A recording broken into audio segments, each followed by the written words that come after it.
বিভিন্ন সময়ে সরকারের উচ্চপদস্থ কর্মকর্তা ও রাজনৈতিক ব্যক্তিত্বদের নিয়ে অশালীন ও মানহানিকর পোস্ট ছড়ানোর অভিযোগে ৬ জনকে গ্রেপ্তার করেছে র্যাব।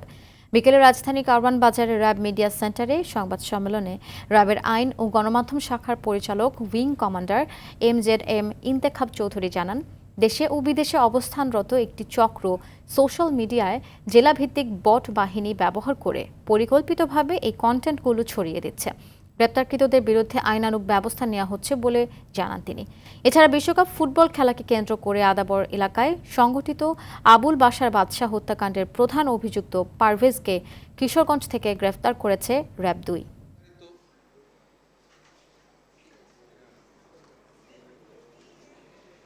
বিভিন্ন ফেসবুক আইডি গ্রুপ পেজ এবং টেলিগ্রাম চ্যানেল হতে বিভিন্ন অসাধু ব্যক্তি কর্তৃক উদ্দেশ্যপ্রণোদিতভাবে সরকারের গুরুত্বপূর্ণ ও উচ্চপদস্থ ব্যক্তিবর্গের বিষয়ে অশালীন, মানহানিকর ও কুরুচিপূর্ণ পোস্ট সামাজিক যোগাযোগ মাধ্যমে ছড়িয়ে পড়ে। বিভিন্ন স্থানে অভিযান পরিচালনা করে দেশের বিভিন্ন স্থান হতে গ্রেফতার করে।